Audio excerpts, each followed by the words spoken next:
welcome back to Grow Up, Level Up Gamers Club, where this week I'm giving my impressions on Beastie Ball and Mexico 1921, two separate games, plus how we've been enjoying Overwatch Classic, if we're even still playing Pokemon Pocket, as well as a couple other surprises, including our impressions of Arcane Season 2, and topic of the show is about our favorite actors appearing in video games. This is the Grow Up, Level Up Gamers Club. Welcome.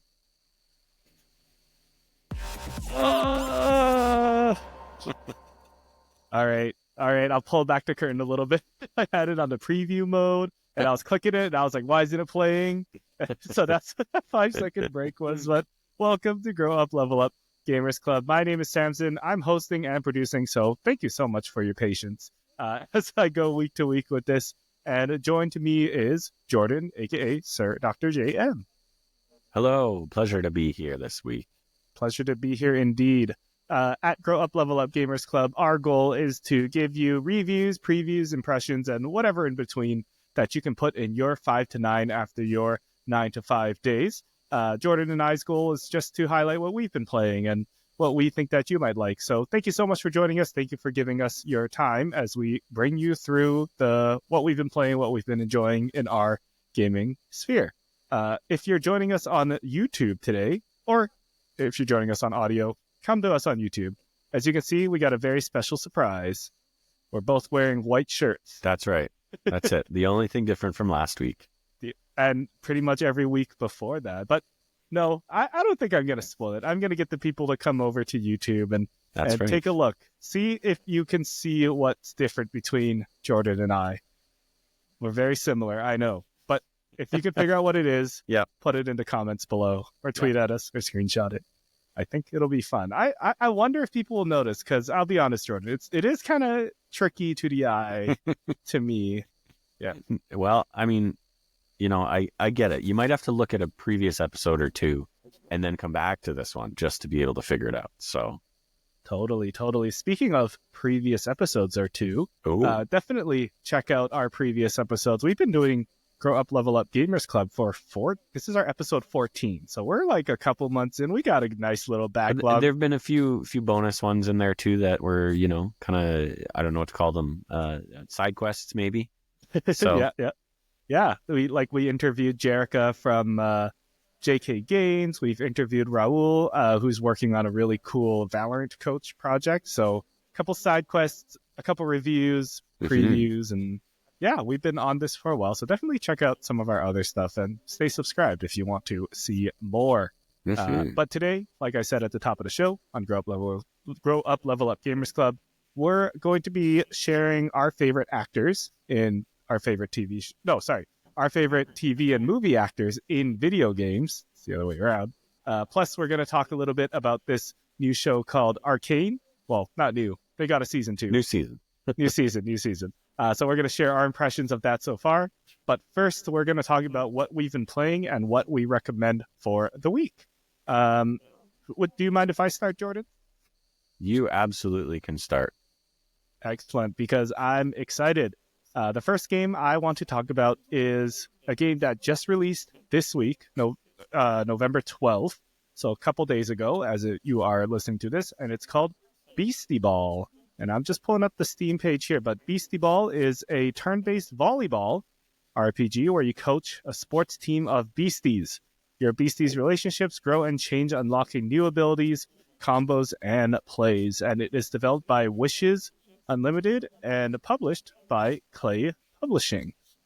So you might have remembered me talk about this game a couple weeks ago in our Twitch Vancouver episode, because that's kind of where I first learned about it. They had a demo station there, and it caught my eye because Wishes Unlimited is the same developers as Chicory, A Colorful Tale, which was a game that I had my eye on. I never played it, but the art style was cool. But Beastie Ball is their new game.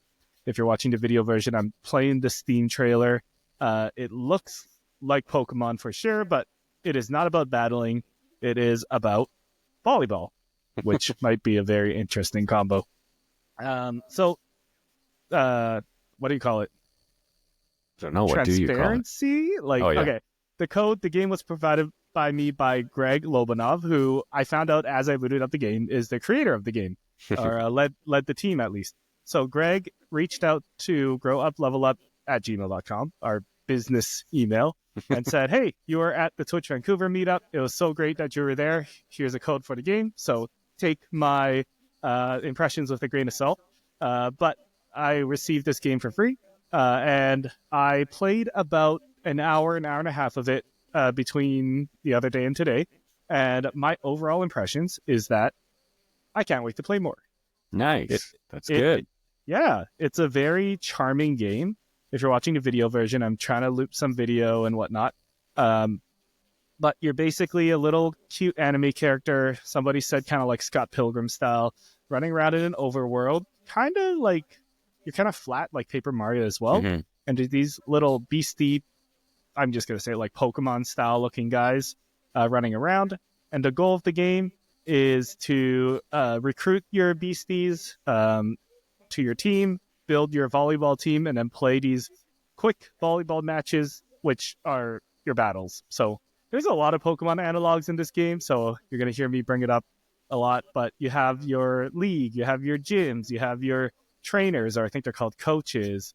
The way you catch beasties in this game is not like Pokemon, where you throw a ball and kidnap them more or less from their environment. You actually kind of like research them and then build a relationship. And then eventually they'll be like, "Hey, I'm ready to join a team." And then you like kind of like give them a jersey. Okay. And then they join your team. And then you can name them and train them. And I don't know if there's evolving in this game yet, but that's pretty much the gist of the game. Mm-hmm. It is in early access, so things will change. But so far I really enjoyed it. It seems like there's a really huge game here. Like I finished kind of the tutorial, and then the map zooms out, and it's like, all right, here's all the gym leaders or coaches in the league to face, and there was more than I can count, right? Mm-hmm. So I enjoyed it. The battles are quick. It seems like there's a lot of strategic depth in it right now. I don't think I hit that challenge yet, but it seems like there's a lot of parts to be strategic with. So far the game is pretty good. Can't wait to play more. I'm gonna try to see this out. And as well, like one thing that really helps with it is it's super charming looking. Like the animation's great. All the characters have lots of emotions and style, and all the characters look funny. You can make your own character so they can look like you, but for me, I made it look like my wife, so as I do. So that's pretty fun.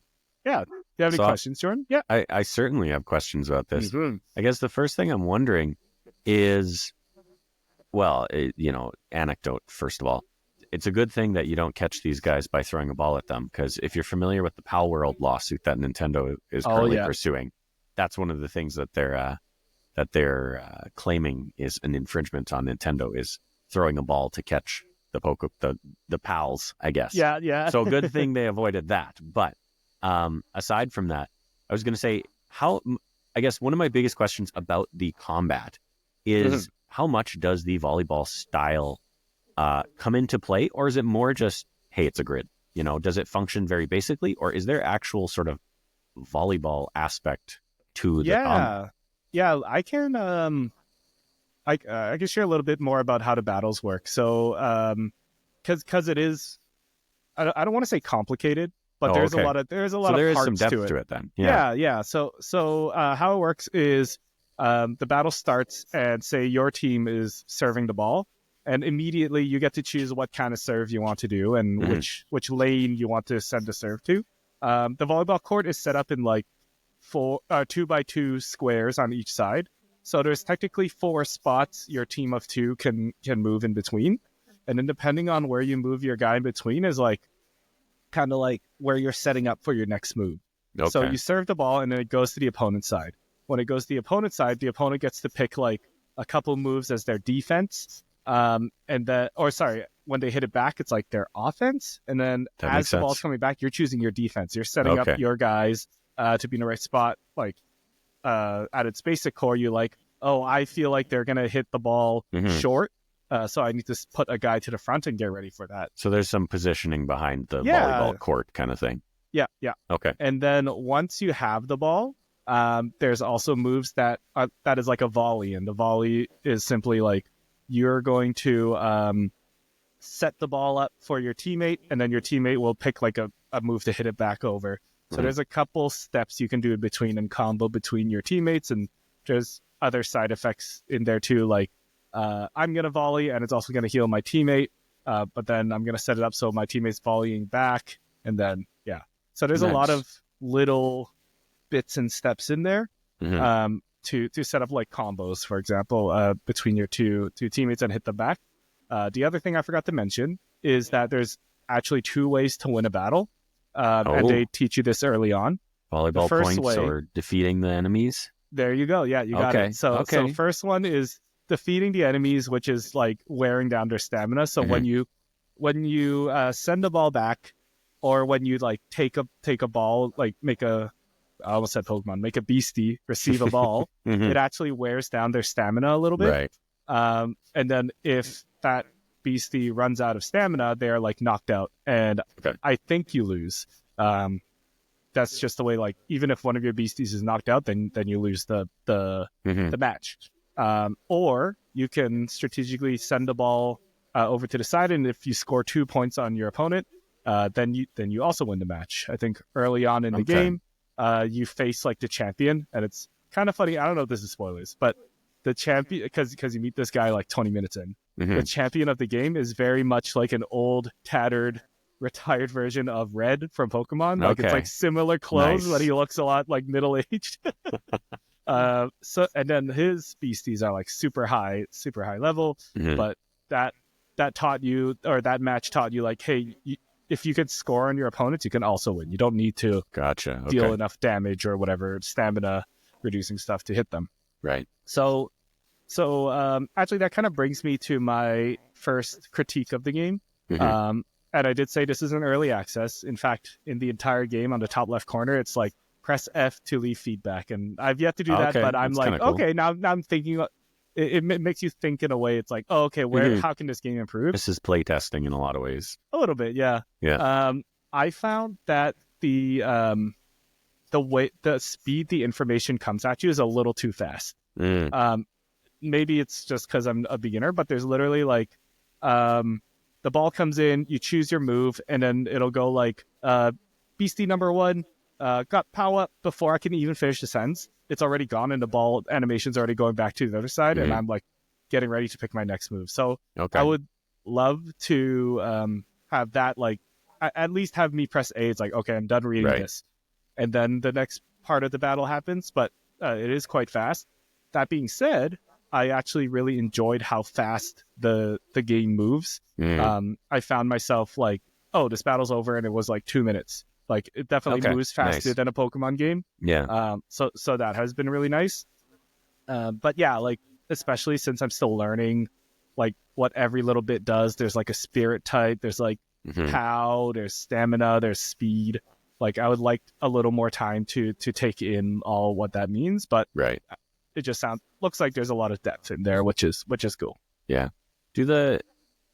Is it random battle, like in a Pokemon where you're walking through the world and you might be in a patch of grass and you come across someone? No, or is it more the set beasties, locations? Well, yeah, you definitely go through routes between towns. Okay. The beasties are in the overworld, running around, so you have to run into them to start the battle. Gotcha. Okay. And that goes for like trainers too, as and well. You recruit them onto your team from there. Yeah. Okay. Cool. I think how it works so far is like you actually have to battle a couple of them to gain some research, and then once you like research them enough, you know how to become friends with them, and then you battle with them, and they'll be like, it's like, hey, Speckle really liked the cut of your and then cut of your like, gym. Yeah, your gym. And then they'll request to join your team, and then you're like, yeah, do I want this mouse guy? And you get to choose there. Okay. So yeah. So far the like writing's really charming. Nice. The world's really charming. I think the biggest thing for me is like a lot of RPGs I struggle with is the speed of like you walking around. Right off the bat in this game to teach you how to run, and there's like a momentum to it. And there's actually a little bit of platforming too with the way you jump around the world. So cool. So that kind of helps with the sluggishness of most RPGs. So yeah, fair enough. Nice. Yeah. It sounds neat. It looks really cool. Mhm.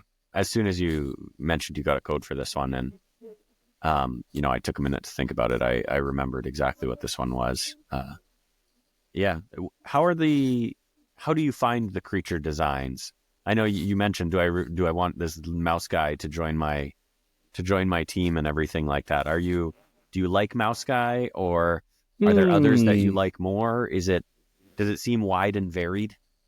Yeah, no, good question. I'm still pretty early on. I feel like I haven't seen most of the characters yet. Yeah. I will say that I don't know if it's because it's a volleyball game, so they have to have certain limbs to play volleyball. Oh yeah, good point. Although Good point. that's not completely true. Like the little mouse guy mentioned, I think he used his tail to like bump and set.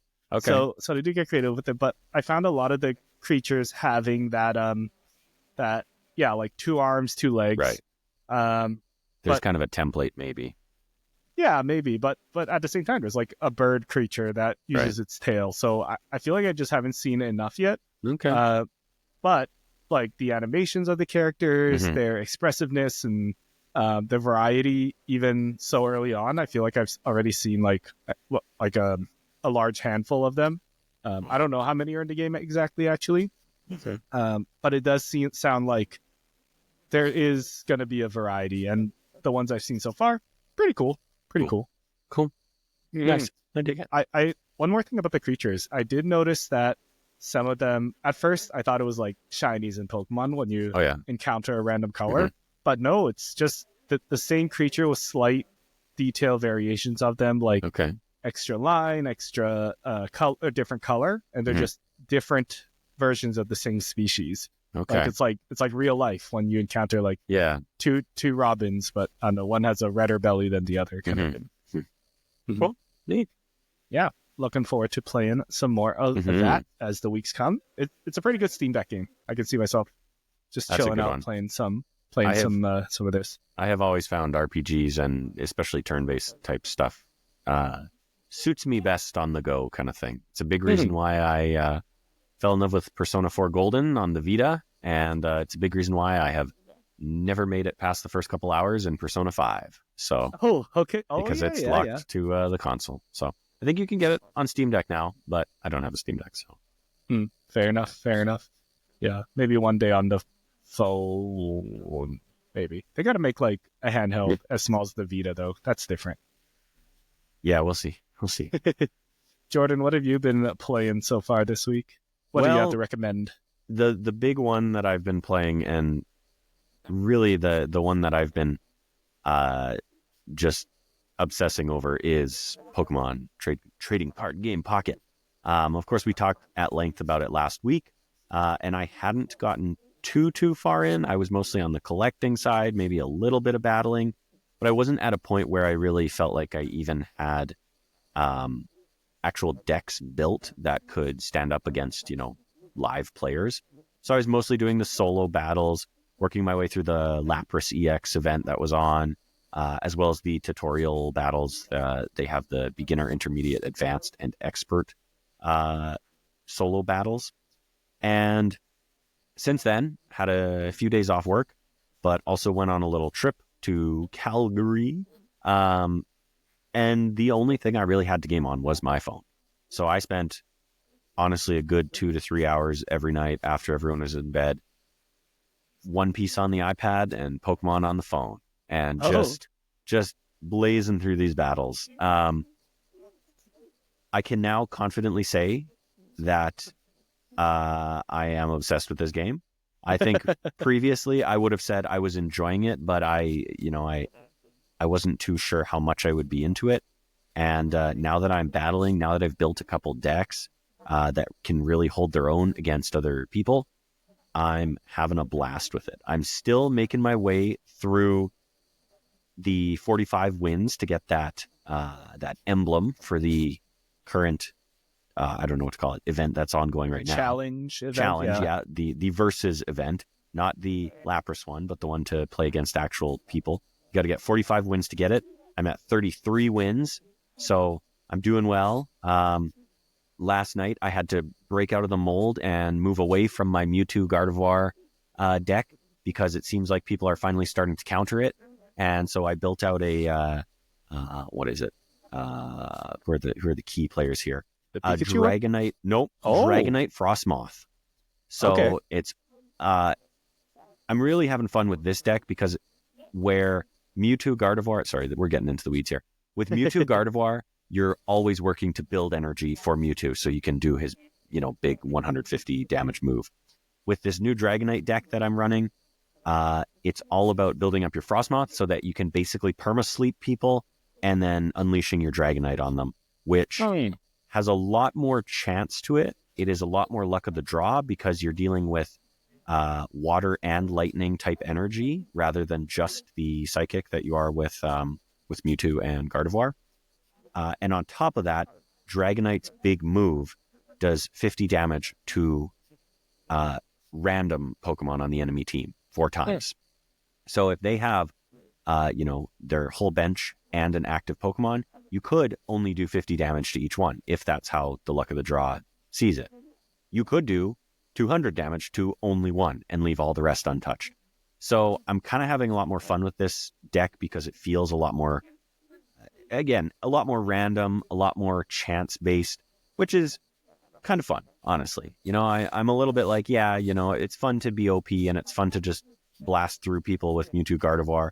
But once people kind of started countering that and it felt a little less like there was 1 or 2 decks that really could take on most people, you started seeing a little bit more,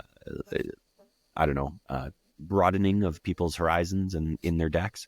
And so I thought, you know what? Okay, screw this. I'm gonna do this as well. So I dove off the deep end a little bit, and here I am. My goal is to get that 45 wins before the event is over. I think it's not over till like the 27th, so I've got like 2 weeks, honestly. But yeah, I'm having a blast. I'm with you 100%. Last week you said you want to wait and see the longevity behind this game. I do want to see that as well, especially now that, in terms of cards, my collection is pretty filled out. There's still a few rare ones that, I don't have. I don't have a Pikachu deck because I don't have an EX Pikachu yet.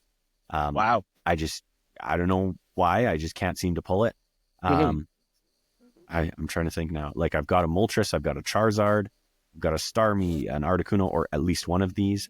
So I can build most of the meta decks that you see right now, but I still don't have a Pikachu EX. So anyways, point is, I want to see how it lasts beyond this sort of initial wave.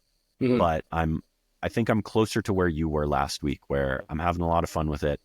I'm sticking with it for the foreseeable future. And like, heck yeah, you want to talk contenders, which is a term I'm going to steal from Andy Cortez. It's definitely my top 10 this year. So all right, that's what I'll say. Yeah. All right. Yeah. Right before the show, I'm like, we should start thinking about game of the year. Yeah, totally. But Pokemon Pocket, that's so cool to hear that you're in it now. You know what's the meta. You're like trying to build, trying to counter it. Yeah. That was a concern of mine. I think it was last week where I worried that the meta was already figured out and we were like a week in. But I definitely was feeling that, and that's why I built the Mewtwo Gardevoir. And then honestly, it was like maybe yesterday, the day before, I started seeing people counter me with, like I say, this Dragonite Frostmoth one, which I liked playing against enough that I went and built my own and was like, okay, this is kind of cool. But there was another one that I was seeing counter me, and I can't quite remember what it was now. But they were 2 less common ones. And, you can Google, Trading Card Game Pocket best decks, and you'll find Mewtwo Gardevoir. You'll find the Pikachu EX. You'll find the Charizard Moltres one. But these 2 I haven't seen on every list of, best decks. And I was kind of like, I like this. I'm not sure if people are finding a way around it, or, I guess they've always been there and it's just now people are kind of expanding out a little bit more. But yeah, I had a lot of fun with it. And I'll come back to Marvel Snap. I had the same thing with Marvel Snap where once the meta was kind of established and I started playing that meta, I had fun, but I would get bored of playing the same deck over and over again. And I always kind of renewed my fun with the game by going and just saying, I'm just going to build a Guardians of the Galaxy deck. I'm just going to build an X-Men deck and just only pick those characters and see how it does. or only a, destroyer deck or whatever, that kind of thing. So I'm finding the same kind of flavor here where I start to get bored of what is the meta or playing a single deck, and I'll pivot, and it just kind of, it's refreshing. So there you go. I mean, that's good that you're finding success in the off meta decks. Like I have been seeing a lot less Pikachu EX. I'm like you, trying to finish the challenges. Yeah. I'm just a dirty Pikachu EX player, so that's all I play. But I am getting challenged. I'm like, oh, there's like decks I haven't seen yet. Like that Dragonite one I encountered in the past week. And I'm like, oh, that actually does sound kind of fun. Maybe I'll make this steal your deck list later and see if I can build it. But yeah, I like how the game has evolved in the short time we've had it. Definitely in it for a long run as well, because it's even just so easy to just open the packs once every day and just enjoy what you get. And if you don't get anything, it'll be there tomorrow. It's not a big deal. Absolutely. So real quick aside though, Marvel Snap, I think just got not leaked, kind of announced, but the December season is going to be a Marvel Rivals collaboration. Oh, of course it is. One. So I'm excited for that. Ooh, I forgot Marvel Rivals was coming. Shoot. Oh man, you want to talk contenders? Very soon too. I was just gonna say I never got my feet wet with Marvel Rivals. I never got in the beta or anything. So not too much longer of a wait. So soon. I'm excited. Yeah. I'm looking forward to playing so many things this holiday. No doubt. I got one more game I want to talk about this week. Maybe 1.5. But the next game I want to talk about is a game called Mexico 1921, A Deep Slumber. In this game, you will immerse yourself in a post-revolutionary Mexico City in Mexico 1921, A Deep Slumber, an emotional and intriguing narrative adventure video game about the awakening of a country. 1921 follows the life of Juan Aguirre. Sorry, my Spanish not great. Juan Aguirre, a young photojournalist that will be swept by Mexico's whirlwind transformation to modernity, finding himself in the surreal revolutionary art world, rub shoulders with politicians, and discover through the camera why Mexico ain't no place for the weak. So this game was provided to me by Jorge from Popagenda Games, or is it Jurge? Jorge? Jorge from Popagenda Games. I think it is actually Jurge. I think he is French. Jurge? Not like Jorge. Totally understandable, especially in the context of this game being Mexico 1921. Right. But I'm pretty sure he is French. I could be wrong, but anyways. Provided by Popagenda Games regardless. Thank you so much for the code. I remember reaching out on Twitter, and they were so kind to send one our way. And I've actually been sitting on this game for quite a while. This game came out in September 13th, so about a month I've been sitting on this game. And the reason why is not because I was turned off by like the style of game it is. It's an adventure narrative game with interactivity, which I'm not against, because I do like Until Dawn and all those games. But the subject matter seems very depressing.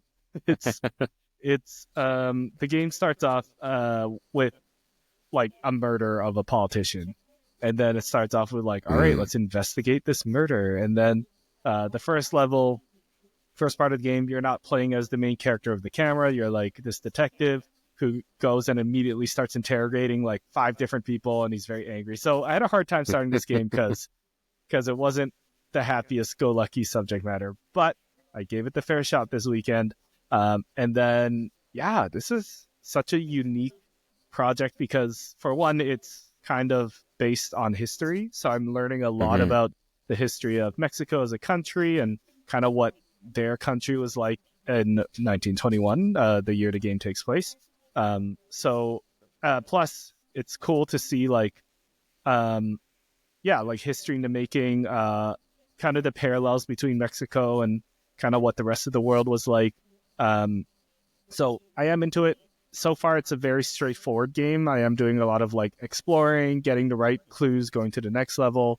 I just unlocked, I think will be a huge mechanic. If you're watching a video version, they're touching on it here in the trailer. The camera. But there's like, a really in-depth camera system.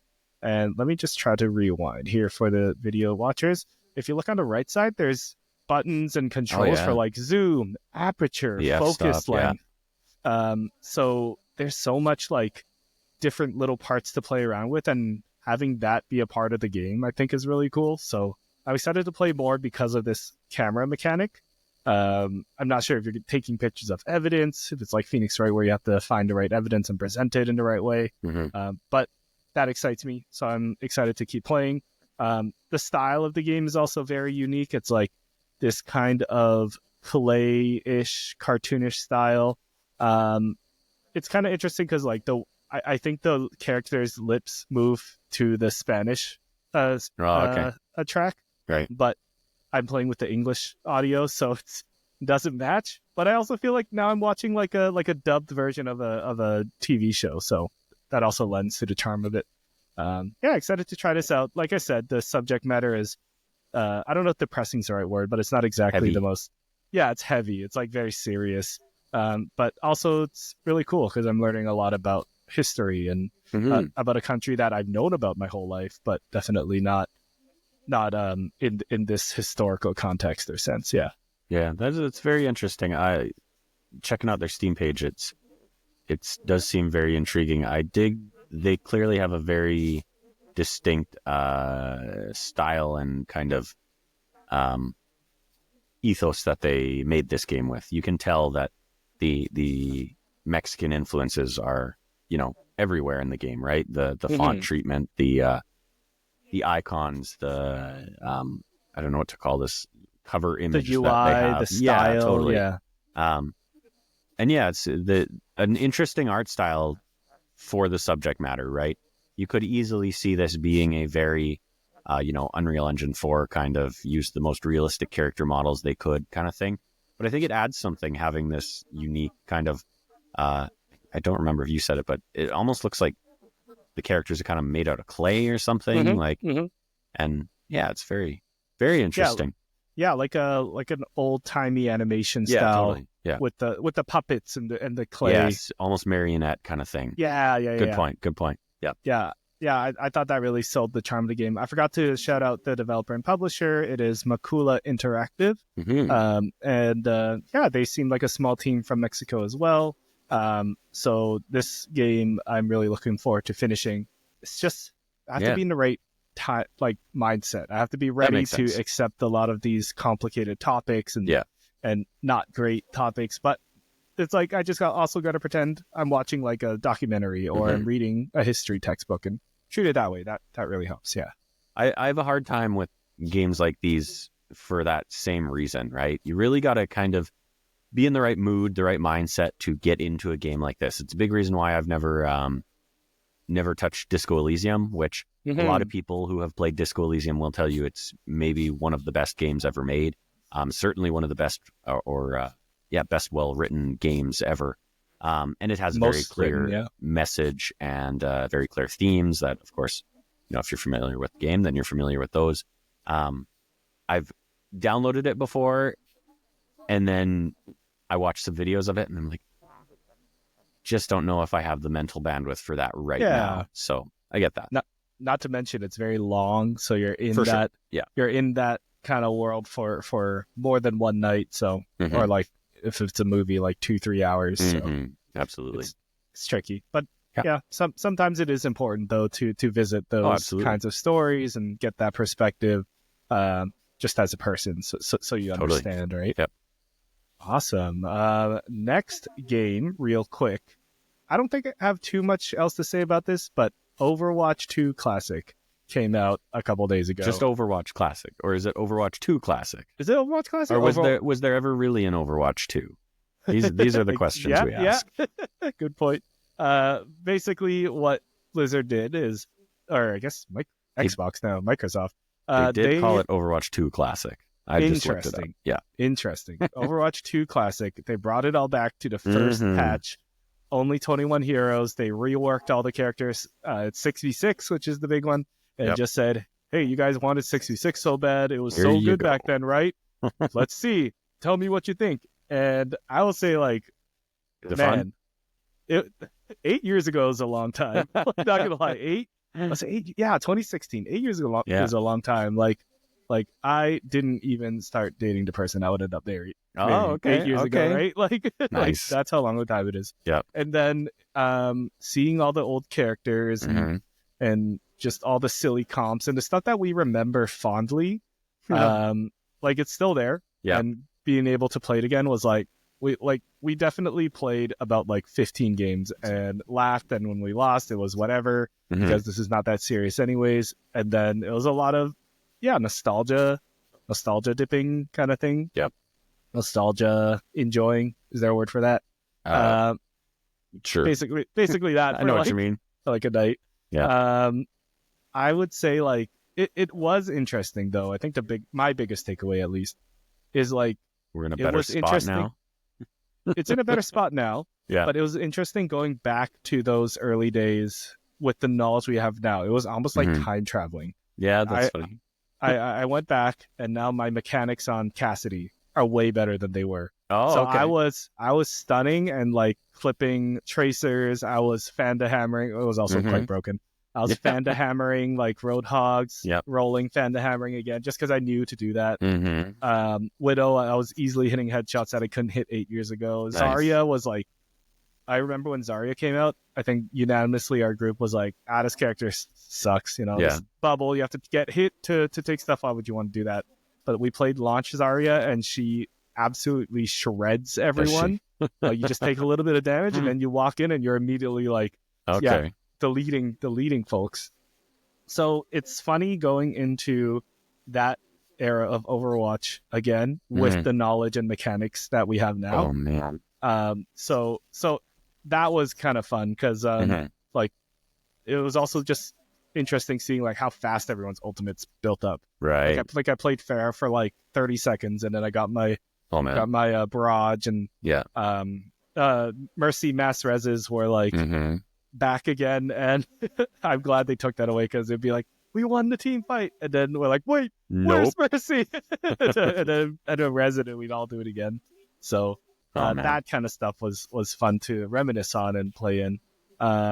They are doing like no hero limits right now, so it's 6 or multiple things or whatever. So 6 Winstons. 6 Torbs. So that's fun, but apparently they're going to turn on 222 again in a couple days. Yeah. So if it's still up, definitely do it while it lasts, when you can have 6 Torbs or whatever. I'm going to jump in. Like, I want to try it again. I didn't bring anything with me that I could have played it on my trip, but I've got to get in there. I didn't play Overwatch at launch. Because the game came out in May, I believe. Yeah, 2016 May. It was one where I had done the beta. They had like a public open beta or something in April or early May before they released the game, basically to drum off hype. And I played that, and I was like, wow, that was a lot of fun. But at the time, I just, I was playing other things. So it actually wasn't until the holiday season that I think they had maybe an open play weekend or something in like November, October. And I played again, and I was like, oh man, this game still rocks.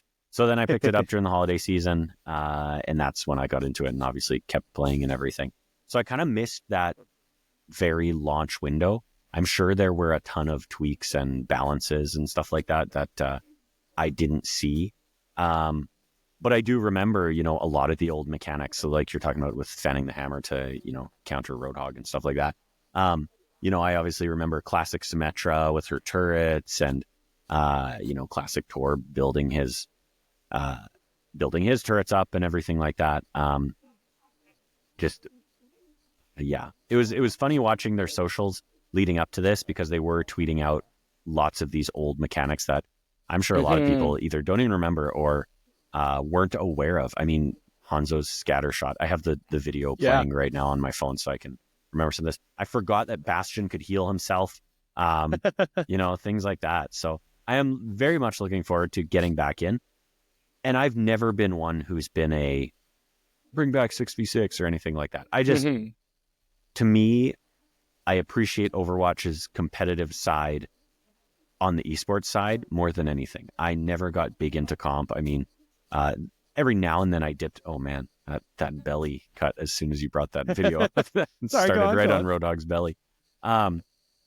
I never got super into comp, so I dove in for a few seasons, and I had fun and everything like that for a few seasons, but I never had a group that I would group up with or really push to increase my rank or anything like that. I think the highest I ever got was like gold 3, which on console I consider good because console pool is pretty awful in general. But yeah, I'm looking forward to it. I get a real kick out of watching these videos. The one you've got up right now, there's a moment where you see 6 Winstons jumping down Kings Row, and oh man, it makes me want those days. Nostalgic, so, there exactly. You go. Like, everyone's sitting on the character select screen, and one person starts spamming the same character over and over again as like a message to all the others that, hey, everyone should run this character. Go. 6 mercies. Yeah, exactly. So well, it's not completely the Overwatch 1.0 patch because there are like one thing I kept saying was like, how come we can ping? Ha ha ha. That wasn't an Overwatch 1, so you can keep pinging. And there's crossplay now. So Jordan, if you ever want to run some games, let me know. All right. I should.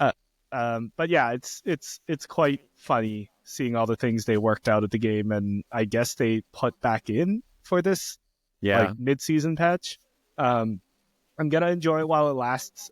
They said that they're not gonna take too much data from this, or this is not the 6v6 test that they are doing. But it is interesting that they decided to do it, especially at a time when a whole bunch of other games are doing. Yeah, that was OG modes. Yeah, strange. I'm not sure if it was coincidental or like there's some insider trading going on here or something, because Fortnite just announced that they're bringing back their classic mode permanently, whereas a couple of seasons back it was just like a seasonal event. But yeah, they announced they're bringing it back permanently. And then, Apex had a classic mode as well that they did just recently. Still going. Which Apex, I'm like, you guys haven't even been around long enough to have a classic mode. What are you talking about? But, were they 2017 or 2019? No way. They can't be that close to Overwatch. I thought they were like 5 years later. Oh, smacked my mic. Hope that wasn't too bad. That it was that big of a realization. I believe it's 2019. Apex Legends release date February 4th, 2019 is what I'm seeing. Okay, yeah, 2019. Okay, so crazy. So 3 years after Overwatch. Okay, I can accept that. that. All right. Yeah. But yeah, looking forward to playing Overwatch Classic some more. Me too. Moving on to topic of the show. Yeah, we're stealing that. Just steal everything from Kind of Funny. Yeah, why don't we talk about, before actually we get to our topic, to lead it, I almost forgot this part. Quick thoughts on Arcane Season 2, Jordan. Did you catch up on the new season? Ooh. I did. The other day, I went into it thinking... So, actually, let me take a step back. I watched Season 1 of Arcane long after everyone else watched it.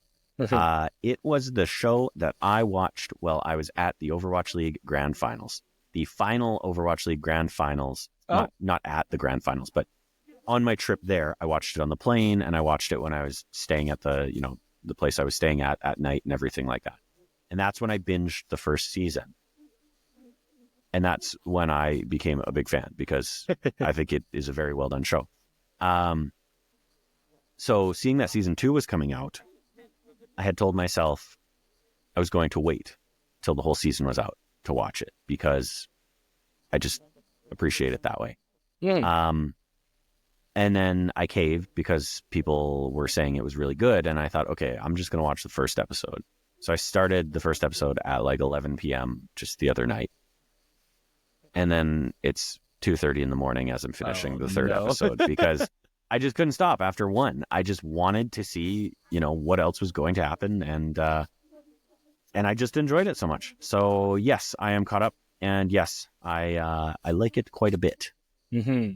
Yeah, no, that's good. I mean, if you haven't watched Season 1 yet and you're listening to this, get a Netflix subscription, or figure out a way to get access to a Netflix subscription and go watch Season 1. It is one of the coolest, well-paced, beautifully animated shows ever. Even if you don't know anything about League of Legends, we didn't even mention it was from the League of Legends universe. Even if you don't know anything about it, you can still enjoy this show. Absolutely. It's at its core, it's a very simple story, but it slowly expands into a world that involves like Game of Thrones level politics, subplots going on, different characters that you can latch onto, different curiosities you can latch onto. So there's lots to like there in Arcane, and it's paced very well. So for me, I watched season 1 as it came out. Okay. Did they release it all at once, or was it? It was similar where they released 3 parts in 3 episode batches. Yeah. So the first part came out, and I don't really like League of Legends. I never really played it, but I'm like, hey, I got to support like video game show adaptations, right? At the time, it was still relatively new. So I watched the first episode, and within the first like 5-10 minutes, I was like, oh, this is something special. Like this is not like I don't know what came before, but this is not like Uncharted or something. This is like something special. Yeah. So I kind of told everyone else to watch it, and then it just kept ramping up. Like everything delivered. I think we watched it week by week at that point. Me and my now wife. So we watched it all together. So that was really cool. Season 2 came out. We were busy last weekend, but we caught up to it a couple days ago. And I do not remember anything from season 1 because it's literally been 3 years. Yeah, fair enough. So I'm like, oh shoot, okay, I know Vi and Jinx. Who's this guy again? I was like on IMDb for the first episode, like reading. It's like, oh shoot, maybe we should have watched like a YouTube catch-up video. I did watch. That's good. I don't blame you. Yeah, I don't remember who said it. I heard someone on some content say that they were rewatching season 1, and I was like, oh man, I don't know if I have 9 extra hours or however much that I'm just going to sneak that in. So I was like, I'm just going to go to YouTube and find a summary. Now, what I did find in those first 3 episodes is that the summary that I watched did not have enough in it, or did not cover some of the characters that came back in season 2 already. And I was like, shoot, I should have watched like a couple of these recap videos. But yeah, it was enough that I was like, okay, I remember the main plot points that are happening here. So Yeah, I think like as the episode went on, we were like, okay, yeah, here's the main plot points again. They also did do like a little summary at the beginning of the Netflix reel. It's like, hey, this is what happened leading up to the thing. True. So that helped a little bit. But yeah, some of the characters and relationships I totally forgot. Yeah. And their motivations. I completely forgot a certain character like Echo. Yeah, there's a different character that I didn't even remember it was in the show. But stuff like I want to know who. It's a little bit of a spoiler. I'll tell you after the show. But so far enjoying it. I do have my qualms. Sure. I would say like maybe this is just because I don't remember anything, but I do feel like everyone's got a little light spoilers for anyone listening. We'll do this again when we're done talking about Arcane. I would say like I do feel like there's a little bit of plot armor going on with a lot of characters. So I don't feel like, at least in the first 3 episodes. The stakes, yeah. Yeah, the stakes don't really feel stakey. Right, yeah. I was just like, oh, okay, this is the first of 3 parts, so we got 2 more parts to go. Like, nothing crazy can happen in the first part. So I've kind of felt like the first 3 episodes, not that much stuff happened. Okay. But that being said, like, very beautiful art, very beautiful work. Well acted, well paced, cool motivations between everyone. I also feel like some things were a little rushed, especially with like 5 different plot points going on at the same time. Yeah. So it was kind of jarring to go back and forth, and the speed of which everything was going, like trying to hit that 3 episode, like you want to end on some sort of cliffhanger. And even then, at the end of the cliffhanger, I'm not really sure what we were supposed to be worried about. So I'm gonna hold my judgment for the whole season until the end. Obviously, that we're only seeing part 1, but so far I'm like, okay, it's not season 1, but that's also a tall order. So yeah, that's fair. I remember when I watched season 1, I actually thought it started a little slow, and I'm actually with you. I don't know League of Legends barely at all. I know what it is, obviously. And I've watched, a handful of esports league matches and things like that. And I played it once for, a couple hours to try and get into it, and was like, nope, this ain't for me. So I don't know the characters or anything like that. But when I first started watching it, I remember being like, again, having no context and being like, don't, like, we're following these kids. Like, this is going back to season 1. We're following these kids and like these sisters and, you know, they're not dad character and all this kind of stuff. And I remember for the beginning being like, is this the whole show? Like, and the Goonies, and just being like, you know, it's fun, it's interesting, but it seems like there's more going on here. And then sure enough, obviously, as it gets into it, things happen, to, you know, not spoil the first season if you haven't watched it. Big things happen. And some of the swings that they took, which obviously, if you're a fan of the game and you know the characters, you knew, especially with one character, you knew where they would have to take it with that character in order to, I'm trying to talk not spoiler here, but I forgot, we're not talking spoilers anymore, are we? So yes, we sure. Anyways, talking about season 1, if you know where the character gets and that character's personality in game, you would know where they were taking this character in season 1. And I didn't know that. So it was all, you know, very surprising and heartbreaking in a lot of ways, and really interesting to see how that played out. Coming into season 2, I'm with you. Definitely didn't remember a lot at all. The recap that I watched, as I mentioned, did not recap enough. I get what you're saying with the plot armor side of things. I guess that's the spoiler that we spoilered and we just unspoilered. But anyways, I get what you're saying with that. My biggest problem with the first 3 episodes is, and don't get me wrong, it's beautiful, fantastically animated, and amazing to look at. I think the show so far, in terms of the action sequences, is having a little bit of the Michael Bay problem. Specifically referring to the Transformers, Michael Bay Transformers movies. I think his other movies count too. Yeah. Oh yeah, for sure. But I know specifically with the Transformers movies, a lot of people's problems with those movies have to do with the action. And when the action is happening, because the robots are so well animated, it's really hard to see what's going on.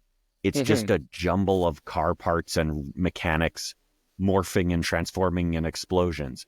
And I kind of had that problem with the first 3 episodes here, was during some of the action sequences, it is very much like explosions and gunshots and ting and pow, and someone gets hit and someone else gets hit, but it was a little hard to follow. And I'm a little bit like, is this an old man problem, or is this, I can't be the only one thinking this, watching all these colors and everything. So I can kind of sympathize with that. Agree with that. It's a little bit of sensory overload sometimes. With both sound and visuals, and like every frame of painting, it looks fantastic. But sometimes it just feels a little too chaotic, which that might be the intention of the artist. And certainly I think that is, and that comes across with some of the characters. But I would also love to see it get a little more intimate. And I think that's kind of where a lot of parts in the first season shined or shone, was when it was a little, not necessarily one-on-one, but when the scale was a little smaller. And right now I think they're having that problem of dealing with some of the consequences of season 1. Things have been bombastic at times. Now, of course, you know, they did bring that back around. I think in the third episode, there was, you know, one particular scene where it was not one-on-one, but, you know, call it 2-on-2 or something like that. If you've watched it, then you'll know what I'm talking about.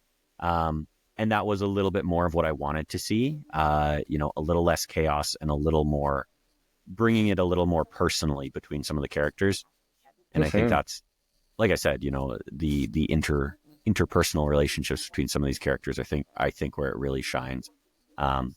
So anyways, in terms of the start of the season, in terms of the first 3 episodes, I'm really enjoying it. I do think that it's got a good thing going, and I'm excited to see if they can keep it up, because I think they can. So yeah, I think, like, I'm holding my judgment until the very end. Obviously, this is not totally like this is just Netflix's choice to spread out the releases a bit, so they try to get that extra month of subscription from everyone. It's not necessarily the way the artists plan to have their product consumed. So yeah, I'll hold my full judgment to the end, but those are our thoughts so far this week. Jordan, we are almost at our hour for the episode. do you still want to do our topic of the show that we've been teasing? Maybe real quick. We can do it quick. I think we can do it. As a little treat. Yeah. As a little treat for everyone. Do you want me to intro it, kind of thing? Sure. Yeah. Go okay. For it. Okay. So this past week, of course. Actually, by the time you're listening to this, was it this past week or was it last week? I think it was this week. Yeah. Okay, it was this past week. It might have been Monday. It might have happened on the weekend. I probably should have looked up the fact on this. Are you Googling it now? I am. November 6th. About a week ago, yeah. Okay, so it was about a week ago. Of course, actor Tony Todd passed away. Condolences to his friends and family, of course. But he was well known as not only an actor on the big screen, traditional TV and movie actor, in such roles as Candyman, the horror movie, but many others. But he also lended his voice recently to Marvel's Spider-Man 2 on the PlayStation. Did that game launch on PlayStation 5? It did. Didn't it? Yes. And he famously or infamously actually kind of spoiled that Venom was a key player in that game. He did. Which was hilarious, and I'll never forget that. But anyways, he passed away, very sad. But that kind of led me down a path of thinking, hey, on the next episode, why don't we just do a little celebration of some traditional actors who have crossed over into the video game world? So, of course, I think it's often celebrated when quote unquote voice actors make the leap to the big screen.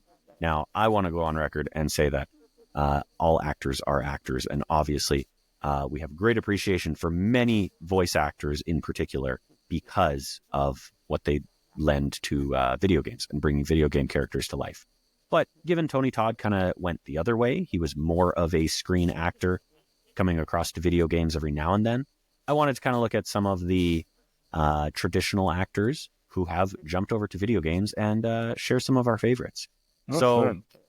For me, I wrote down a couple of games that have some pretty big name actors that have crossed over into the video game. And really, it came down to one game that I'll talk a little bit about. But I think I'll turn it over to you to share yours if you'd like to start us off. Sure. So I'm not sure how big your list is, but I wrote down two that stuck out to me. Sure. First one will be an older game, Elliot Page in Beyond Two Souls by Quantic Dream. Ah, yes. Okay. So Elliot Page, when did Beyond Two Souls come out? Quantic Dream, the studio that did Detroit Become Human. One of their earlier games was in 2013, Beyond Two Souls, where Elliot Page played a girl named... All right, I forget. It's been a while since I played this game. But basically, it was like a narrative, choose-your-own-adventure game. Elliot Page played this character that talked to a spirit named Aiden. And this game stuck out to me. Willem Dafoe is also in this game. And I think this game just stuck out to me at the time because it was like a real celebrity that I kind of grew up watching, Elliot Page, being in a video game, which is like, back in 2013, not that common where you get that crossover. I think it only happens for really, really big games with big money like Call of Duty. I think by that time, Call of Duty had Gary Oldman in Black Ops by that time. So having a person like Elliot Page, him being in Beyond Two Souls, I was like, oh, is this a common thing or is this just a special one-off thing? I don't remember too much about the game being good or bad. I think I played it at a buddy's house and we were just kind of like problem solving, laughing at all the jank of it at the time. But I'll never forget, learning about this relationship. I was like, oh, this is really cool. An actor coming into a video game, this small industry in 2013, the video game. So Beyond Two Souls and Elliot Page. That's a great pick. I had forgot about that one. I never actually played it. I've played a little bit of Heavy Rain, which of course came before Beyond Two Souls. And I did play a little bit of Detroit Become Human as well, but never made it too far in either of those games. And like I'm not too sure it's kind why. of like Mexico 1921, it Yeah. does deal with pretty heavy subject matter, so it's not really a game to relax with, because there is a lot of very heavy topics in all the Quantic Dream games. But I think for this one, I don't think it's their best work. Sure. Probably Beyond Two Souls is the coolest one. But yeah, I would say I would say it has a little stamp in history as one of the first times a traditionally on-screen actor brought their talents to a video game, and that was when technology you could keep up with that kind of stuff as well. Yeah, fair enough. Cool. That's a good pick. And yeah, Thank shout out to Willem Dafoe, who was also in that game, Oh, yeah. which I know you mentioned, but yeah. He's not a the main bit character. of just a strange one, like a strange pull that kind of came out of nowhere, because I think for Heavy Rain before that, did they have another one between Heavy Rain and Beyond Two Souls? Let me quickly search that up. I was going to say, I don't think either of those had any big names attached to them. So that one was seemingly kind of out of left field when all of a sudden they have two pretty big actors, coming across. So it was, Quantic Dream had two games before it, The Nomad Soul and Fahrenheit. Never played Fahrenheit, them. I remember, but it was a PS2 one. Oh, okay. Yeah. And then it was Heavy Rain, Beyond Two Souls, and then 5 years later Detroit, and since then they haven't made anything or released anything. Yeah, fair enough. Okay. Interesting. Cool. Yep. Well, shall I give my pick now? Go for it. Yeah. All right. So like I say, I narrowed it down to one. I could talk about a few others if we want to, but really, I pulled up the IMDb page for this one because it's filled to the brim. And I mean, once I tell you this game, it's going to be super obvious how they got all these actors in this game. But like, just to shout out a few, we'll start at the top of the list with Haley Joel Osment. Then we've got Hayden Panettiere. We've got David Gallagher. We got Billy Zane. We got Mandy Moore. We got Christy Carlson Romano. We got now D. Bradley Baker. Let me just look at the picture a little bit closer here. D. Bradley Baker actually mostly video games and voice actor, so I'll skip over him. He's Wrecking Ball in Overwatch. Oh, is he really? Yeah, he plays a lot of like weird. That's hilarious. I had no idea. But anyways, the game I'm talking about, or the series I'm talking about, of course, is Kingdom Hearts. In particular, if we talk Kingdom Hearts 2, you've also got Jesse McCartney playing a very key character. You've got Brittany Snow again in Kingdom Hearts 2.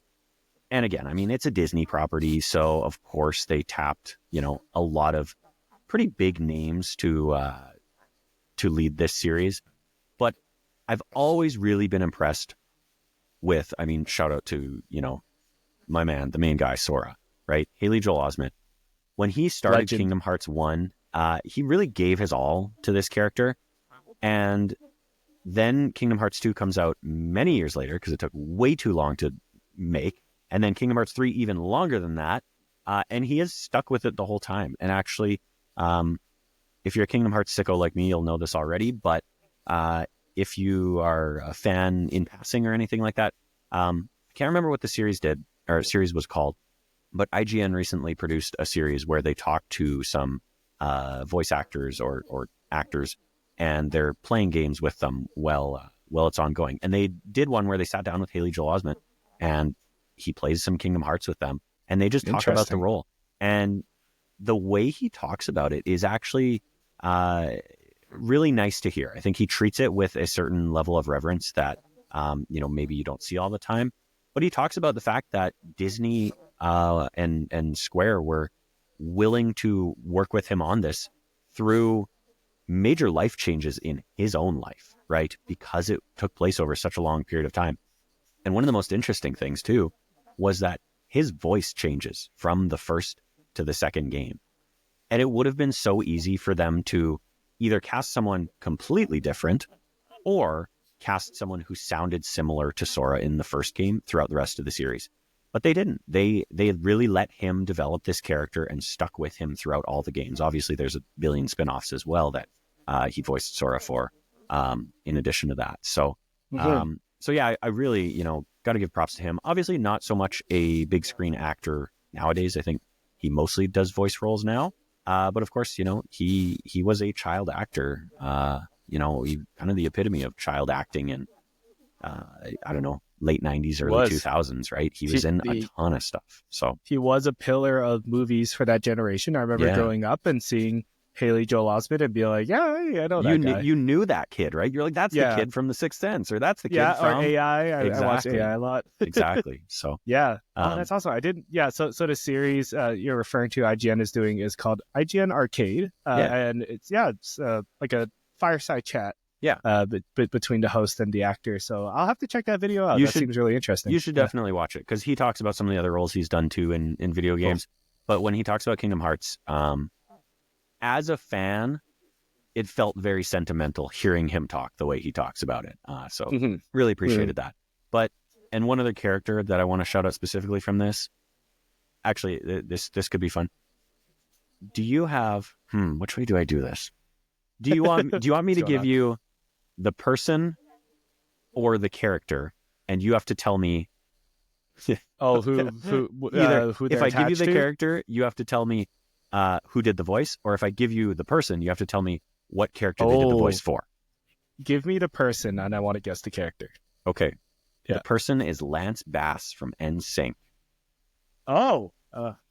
Okay. I'm not sure if it's Kingdom Hearts 1 and 2 that he did the voice. The character is in both of the games, but it's definitely Kingdom Hearts 1. Lance Bass. I mean, it kind of makes sense. Immediately, I'm going to one of the parts where the characters sing a song, maybe, but I also feel like that's most of the Disney worlds. There is that in Kingdom Hearts, so. Okay, yeah.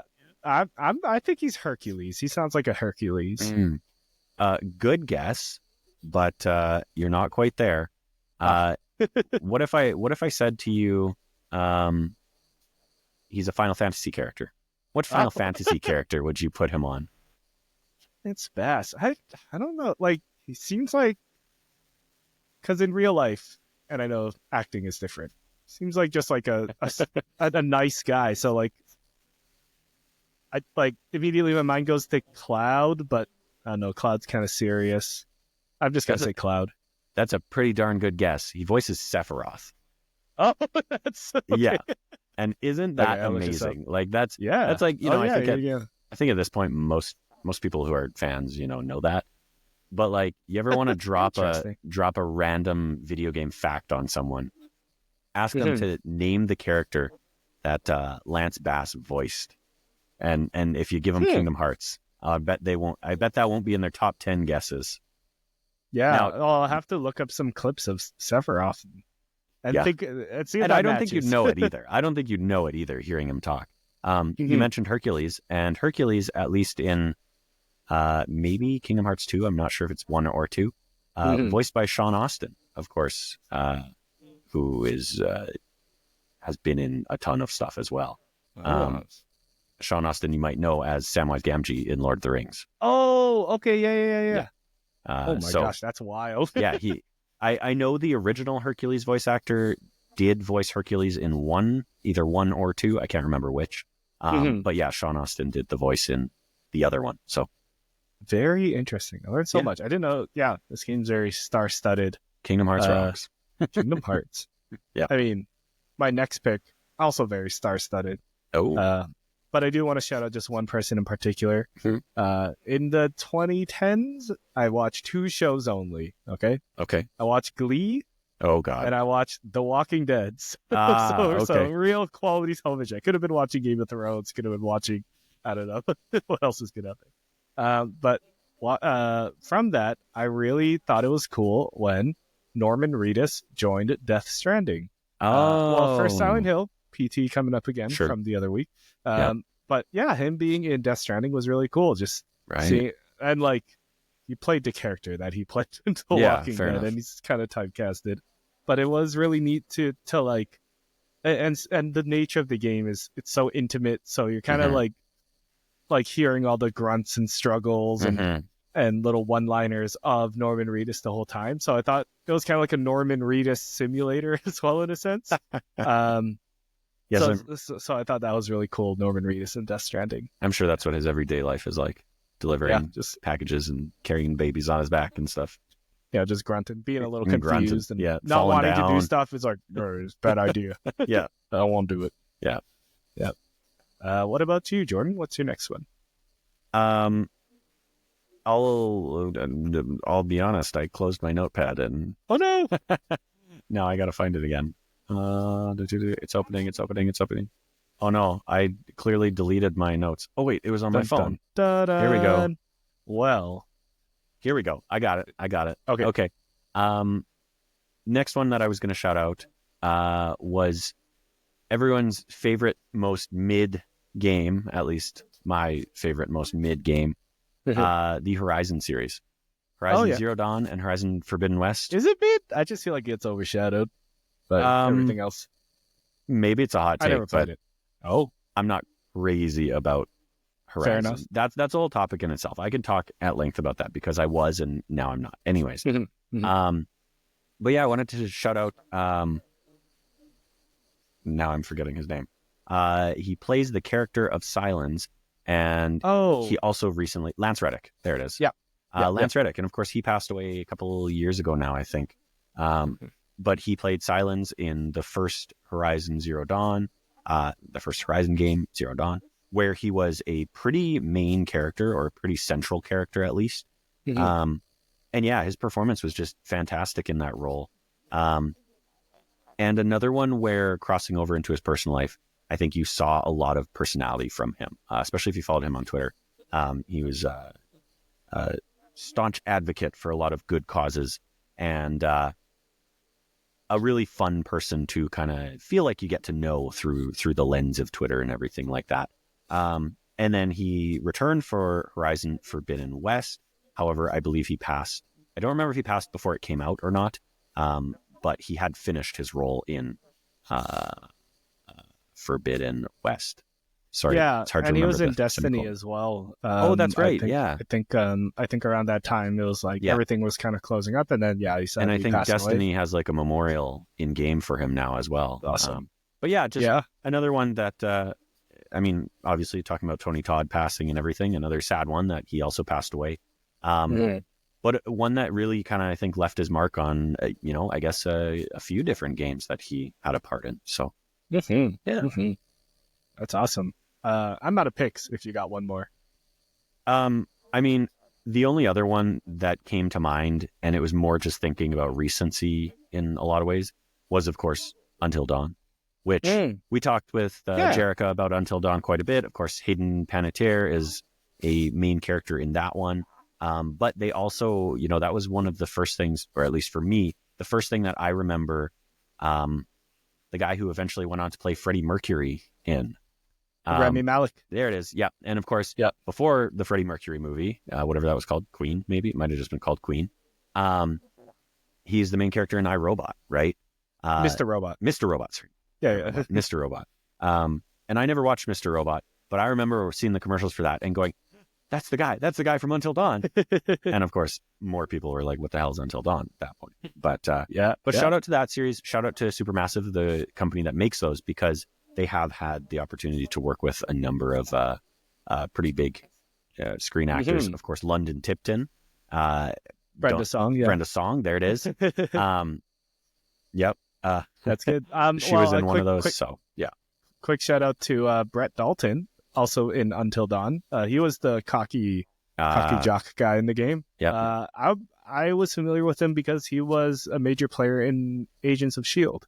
That TV show. I didn't know So he was a pretty big character in that, and it was cool seeing him in Until Dawn. I can see like where his expertise is at, and I hope to see him around some more. Jordan Fisher as well. That's really cool guy. Early Jordan Fisher, that's for sure. Yeah, it's him breaking out of his Disney phase. I think he was on Disney for a while. Yeah. Cool. Yeah, those are our picks for for actors going into the video game realm. What are some of your favorite actors that have gone into video games, whether it's like a main character, maybe a little cameo?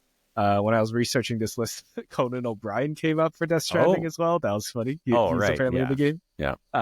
So what's your picks? Let us know in the comments below. Or you can not tweet at us. What do you call it? Post at us? Blue sky at us nowadays? At us. Comment on our Instagram or whatever. Or email us. We are at Grow Up Level Up everywhere. On Blue Sky, where, oh man, how do people refer to this? At growuplevelup.bsky. social. I think I think we're still figuring it out. I think you just search for grow up level up and it comes. There you go. So find us on everything at Grow Up Level Up. You can find me personally. I am Samson XP on all the socials. On Blue Sky, I am at SMSN, so my name without the vowels.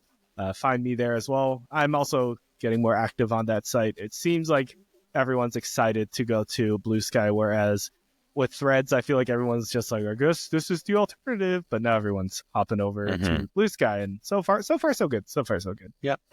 Jordan, where can people find you? People should find me on Blue Sky as well. Sir Dr. JM. That's at Sir DRJM.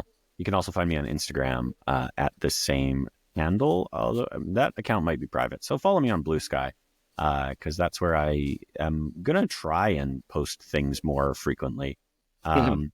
I recently went through all of Samson's follows and just hit follow on almost everyone that was a Kind of Funny best friend. And that seemed like a decent way to start off getting some follow backs on there. So there was that. But yeah, if you follow me over there, I'm likely to follow you as well. So there's a cool feature on Blue Sky where you can make lists for things.